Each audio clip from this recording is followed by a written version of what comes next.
administração colonial. Então, inicialmente, a coroa ela tinha o objetivo de tomar posse das terras americanas com rapidez e sem gastar muito. Para isso, a coroa espanhola ela vai conceder a particulares o direito de ocupar e explorar essas terras. Essas pessoas que tinham esse direito, que ganharam esse direito, eles eram chamados aí de adelantados. Esses adelantados foram assim, homens como Hernán Cortés, como Francisco Pizarro, que tinham o quê? Eles tinham que ter o quê? Condições, tá? Tinham que ter condições financeiras de colonizar aquela região aonde a coroa espanhola tinha cedido a eles. Então, os adelantados, esses homens, eles receberam aí esse nome de adelantados. Esses adelantados, eles recebiam o direito de controlar a justiça, a economia, a administração aí da coroa, ou da América espanhola, tá? E eles eram obrigados a enviar para a coroa espanhola 1/5 de toda a riqueza que eles extraíam ou que eles produziam naquela região que eles tinham recebido aí da coroa espanhola. Então, era o quê? Era uma forma de pagamento. Eles tinham que, em troca da colonização e da exploração das riquezas da América, esses homens eles deveriam pagar um tributo para a coroa espanhola.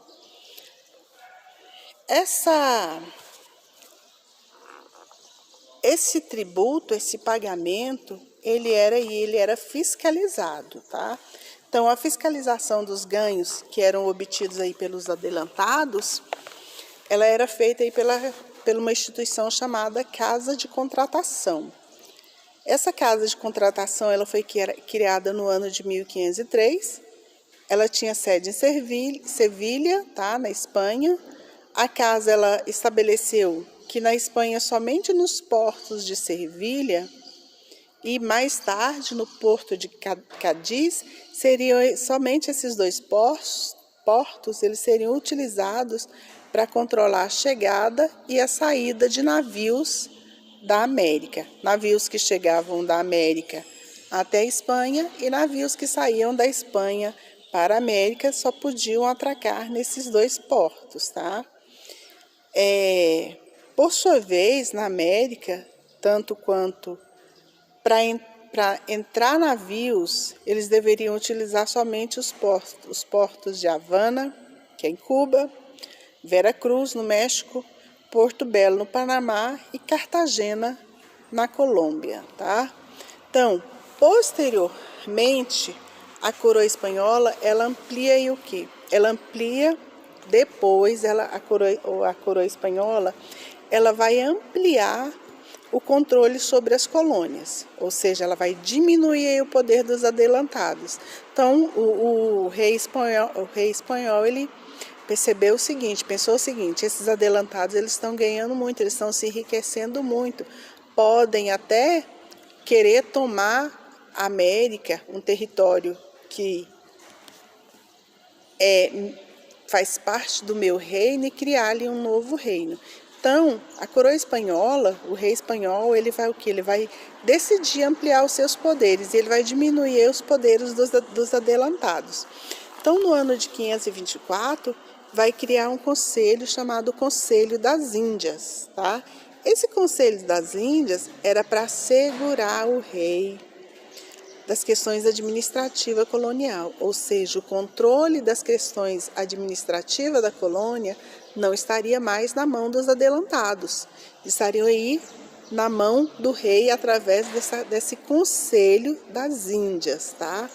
Esse Conselho das Índias era um órgão que tinha função de nomear funcionários, criar normas, aplicar leis nas colônias espanholas. Aos poucos, a monarquia ou a coroa espanhola, ela passou então o quê? Ela passou a administrar diretamente essas colônias. E tinha um objetivo. Para isso, com o objetivo para esse objetivo aí foi criado os vice-reinos. Foi criado o vice-reino da Espanha no ano de 1535, depois no ano de 1543 foi criado o vice-reino do Peru, 1717 foi criado o vice-reino da Nova Granada, 1776 foi criado aí o vice-reino do Rio do Prata. Então os vice-reinos, eles atuavam como representantes do rei da Espanha aqui na América, tá? Então essa atuação, a atuação aí dos vice-reinos, ela era fiscalizada por outros funcionários, eram chamados de altos funcionários. Esses altos funcionários, eles eram enviados aí pela coroa espanhola para estar fiscalizando, para combater as invasões estrangeiras, ataques de povos indígenas que ainda resistiam aí à conquista. Foram criadas as capitanias gerais. Nessas capitanias gerais, as que mais vão se destacar aí foi a do Chile, da Guatemala, Cuba e também da Venezuela. Quem comandava essas capitanias gerais eram chamados de capitães gerais. Esses capitães gerais, eles eram comandantes militares e eles estavam subordinados aos vice-reis, mas eles mantinham uma relação direta com a coroa espanhola. Também foi criado aí os tribunais, tá? Chamados tribunais judiciários. Esses tribunais judiciários, eles eram o nome da instituição era audiências. Essas audiências, elas eram formadas aí por juízes, por magistrados, juízes que eram nomeados pelo rei da Espanha. Então, aos poucos, essas audiências elas passaram a ter aí uma função administrativa. Nas cidades mais importantes foram criadas as câmaras municipais. Essas câmaras municipais eram chamadas de cabildos, tá? Esses órgãos eles se dedicavam principalmente à administração e segurança local e eram controlados aí pelos espanhóis. Esses espanhóis eram chamados pelos espanhóis e também pelos crioulos, tá? Nós vamos ver o que são esses crioulos, tá? Que nós vamos ver agora sobre a divisão da sociedade espanhola. Então, a sociedade espanhola, na América Espanhola, havia o quê? Havia uma divisão social e em função, essa divisão social, ela era aí em função da origem de cada indivíduo. Como assim? Então, olha só, nós vamos ver que lá no topo estava o quê? Estavam os chapetones. Quem eram os chapetones? Chapetones eram aqueles colonizadores. Eram as pessoas, eram os homens que haviam nascido na Espanha, eles tinham colonizado a América e eles tinham esses cargos na administração pública, na igreja, no exército, os principais cargos. Então, os colonizadores eram o quê? Os chapetones eram homens nascidos na Espanha e que moravam na América. Eram os colonizadores. E eles tinham o quê? Eles tinham alguns privilégios, tá?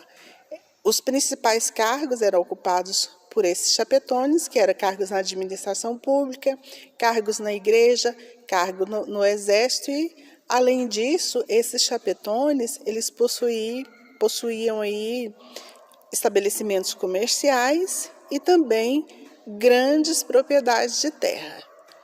Os crioulos eram aqueles descendentes de espanhóis nascidos na América, ou seja, eram os filhos dos espanhóis que haviam nascido na América, e esses crioulos eles se tornaram grandes proprietários de terra, também comerciantes, eram bem-sucedidos, porém, não tinham o quê? Não tinham os mesmos direitos políticos que os chapetones.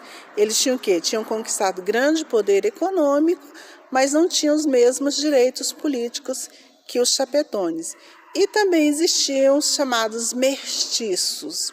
Os mestiços eram aí filhos de crioulos, tá? Ou eram filhos daqueles que já haviam nascido na América com mulheres indígenas.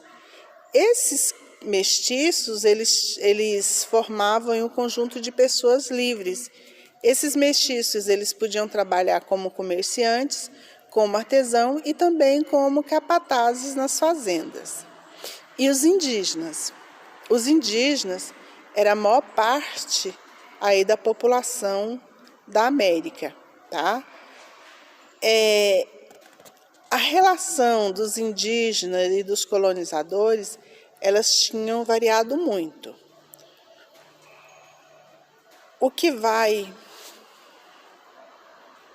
Tinham variado muito. O que predominou o quê? Predominou foi a exploração do trabalho desses indígenas aí nas fazendas, nas minas e nas obras públicas. Então, os indígenas, eles tinham o quê? Eles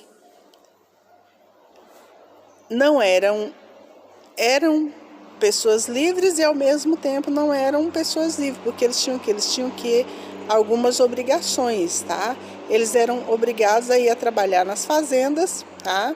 Na exploração de minas e também nas obras públicas.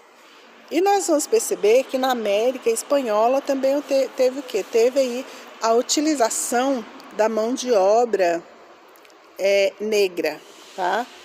Então, na divisão da sociedade americana existiam também os negros, tá? Os negros eram africanos e seus descendentes que formavam a população menor do que a população indígena e eles foram escravizados, principalmente na Ilha do Caribe e no vice-reino de Nova Granada.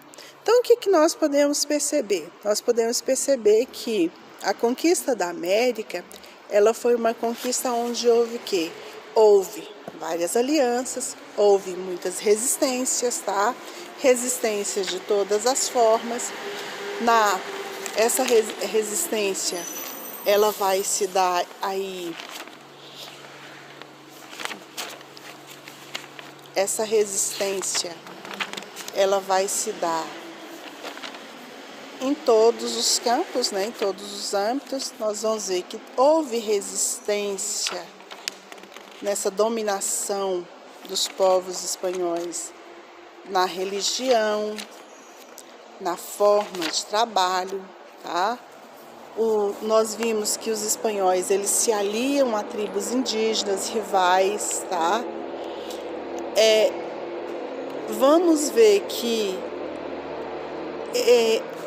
a América, ela foi conquistada não por causa da quantidade numérica de soldados ou de exército, mas sim pelo fato de que os espanhóis, eles, a princípio, eles achavam, os indígenas achavam que cavalos e cavaleiros eram seres únicos, né? Então, os espanhóis, eles se aliam aí às tribos indígenas. Tem a questão são homens brancos com roupas de ferro, montados em seres estranhos, que eram os cavalos, trazendo armas de fogo, coisa que os indígenas, eles não conheciam, os ameríndios, eles não tinham conhecimento, tá? Eles buscam uma aproximação dos indígenas, porque eles já viam que os espanhóis já haviam estudado aí os indígenas. E essa conquista, ela vai se dar também por causa das alianças, né, que foram feitas. Os indígenas, eles vão resistir, vão fazer alianças, vai ter uma resistência também na religião, porque quando os espanhóis eles chegam até a América, eles vão querer fazer o quê? Eles vão querer mudar todo o comportamento que os indígenas tinham. Eles vão impor uma religião, que é o cristianismo, né? Os indígenas eles já possuíam uma religião. Alguns indígenas